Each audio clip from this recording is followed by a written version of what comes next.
कड़कड़ाती खून जमाने वाली ठंड पड़ रही थी। जंगल की झाड़ियों से घिरा हुआ डाक बंगला काफी दिन में जितना सुंदर दिखता था, उतना ही इस रात के कोहरे में भयंकर नजर आ रहा था। डाक बंगला या यूं कह लीजिए सरकारी गेस्ट हाउस, जहां सरकारी कर्मचारी, नौकरशाह और मंत्री लोग रुक सकते हैं। उस रात मनमोहन अपनी बीवी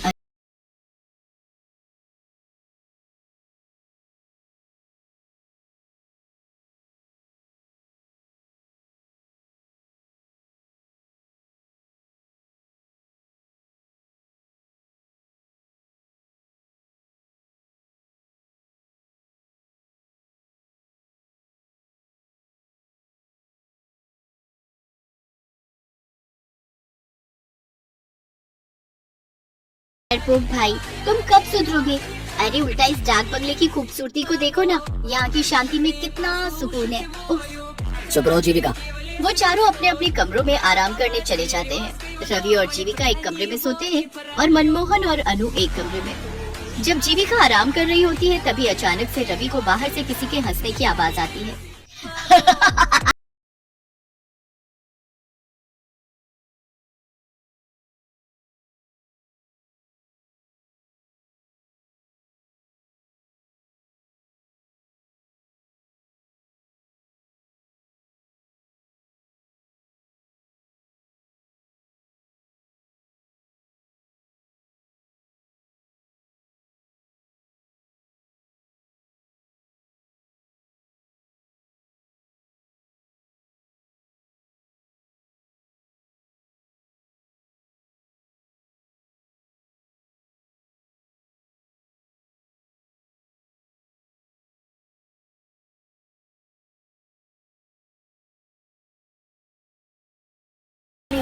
चुप करो यार भाई, मैं भी वही थी, तुम भी वही थे, तो उस औरत की आवाज सिर्फ तुम्हें क्यों सुनाई दी? मेरे कानों में क्या हड़ताल हो गई थी? हाँ? शट अप जीविका। हाँ बेटा, इतना मत घबराओ। लेकिन पापा। रवि बेटा, जैसा तुम सोचोगे वैसा ही तुम्हें महसूस होगा। तुम बार बार उसी बारे में सोचोगे तो तुम्हें वही सब नजर आएगा, वही महसूस होगा बेटा। चुपचाप खाना खाइए, वरना ठंड में जल्दी ठंडा हो जाएगा। वैसे भी डाक बंगले की दीवारों को शांति पसंद है, हल्ला नहीं। जी काकी। सभी खाना खाकर सो जाते हैं, लेकिन रवि को रात को नींद ही नहीं आती। वो हर वक्त बस उस आवाज के बारे में ही सोचता है।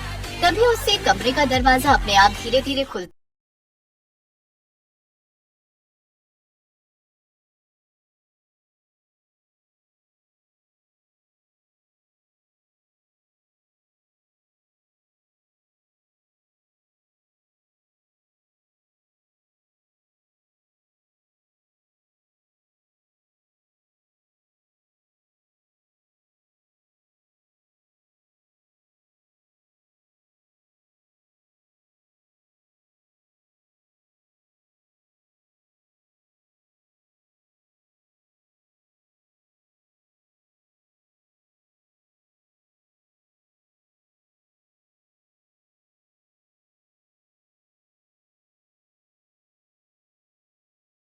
रवि, एक काम करो, तुम और जीविका हमारे कमरे में सो जाओ। चारों एक साथ सोएंगे तो किसी को डर नहीं लगेगा। लेकिन पापा, मैं डर नहीं रहा, मैं बस मेरी और आपकी सबकी भलाई के लिए कह रहा हूँ। यहाँ से चलिए। आप सब भूत प्रेत में विश्वास नहीं करते होंगे, लेकिन मुझे है। रवि भाई, तुम कुछ ज्यादा ही सोच रहे हो। बस रवि, चलो सोने अब और कुछ नहीं सुनना है हमें। पहले ही तुम्हारे पापा और मैं बहुत थक चुके हैं। कोई रवि की बात समझने की कोशिश ही नहीं करता और सब एक ही कमरे में सो जाते हैं। जैसे जैसे रात गुजर जाती है, अगले दिन रवि उस बूढ़ी काकी से पूछता है, काकी, यहाँ इस डाक बंगले में केवल मैं और मेरा परिवार ही रुका हुआ है, यहाँ और कोई नहीं रुकता क्या? लोग यहाँ रुकने आते हैं, लेकिन अभी इस समय नहीं है। हटो यहाँ से, मुझे बाहर जाना है। रवि दिन में उस बंगले को अच्छे से देख लेता है। मनमोहन, अनु और जीविका बाहर बैठकर बातें कर रहे होते हैं। अरे रवि भाई, आओ हमारे साथ बैठ जाओ, वरना फिर कोई भूत आकर आपको परेशान कर लेगा। बस जीविका, कितना परेशान करोगी तुम उसे चिढ़ा चिढ़ा कर। ओके बाबा, सॉरी। रवि कुछ दूर टहलने जाता है और तभी उसे एक लड़की दिखाई देती है जो सुनसान सड़क पर फूल बेच रही होती है। साहब फूल ले लो ना साहब, गुलाब, चंपा, चमेली, मोगरा, जासमीन, सारे फूल है मेरे पास। नहीं, मुझे नहीं चाहिए कोई फूल।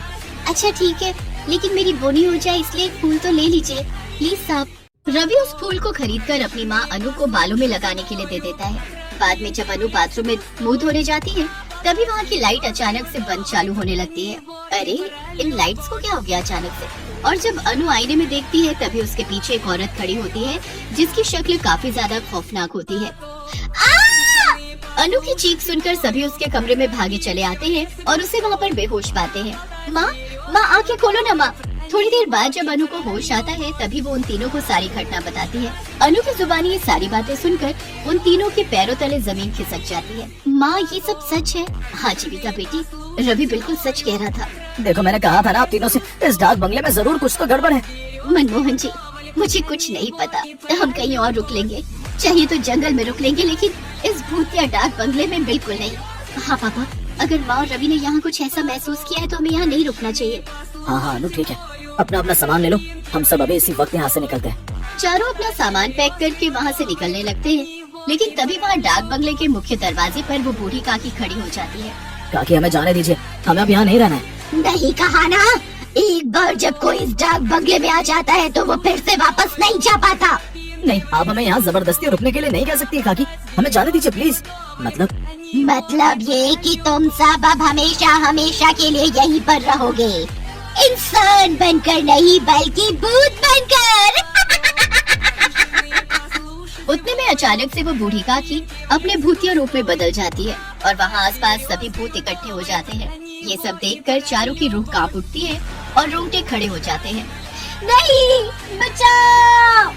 वो चारों भागने की कोशिश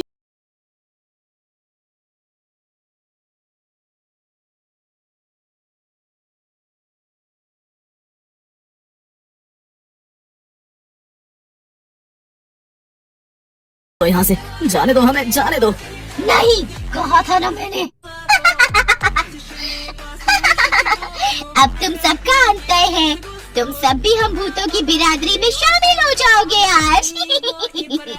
ये तो वही फूल वाली लड़की है। ये तो इस डाक बंगले का नियम है, एक बार जो यहाँ पर आया वो वापस जिंदा नहीं लौट पाता, उससे तो मरना ही पड़ता है। ये सब मैंने शुरू किया था, क्योंकि कई सालों पहले इसी डाक बंगले में काम करते करते गैस ने मेरी जान ली थी, क्योंकि मैंने उसे सोने की तस्करी करते हुए पकड़ लिया था और मैं उसका जुर्म पुलिस को बताऊं, इस डर के कारण उसने मुझे मार दिया, क्योंकि सभी इंसान ऐसे ही होते हैं, मतलबी और बुरे। सारे भूत अब उन चारों के पास आने लगते हैं और चारों काफी ज्यादा घबरा जाते हैं, लेकिन तभी हम यहाँ से भाग तो नहीं सकते, लेकिन अपने मुंह से भगवान को याद तो कर सकते हैं। माँ, पापा, जीविका, हनुमान जी ही अब हमें बचा सकते हैं। वो चारों एक साथ हनुमान चालीसा बोलना शुरू कर देते हैं। जय हनुमान ज्ञान गुण सागर, जय कपीस तिहु लोक उजागर, रामदूत अतुलित बलधामा, अंजनी पुत्र पवन सुत नामा। बंद करो, बंद करो। हनुमान चालीसा सुनकर सभी भूतों के कानों से खून निकलने लगता है और सभी एक के बाद एक खत्म होने लगते हैं, जिसके बाद चारों उनकी कैद से आजाद हो जाते हैं और वहाँ से निकल जाते हैं। उस दिन के बाद डाक बंगला भूतों और काली शक्तियों के कहर से मुक्त हो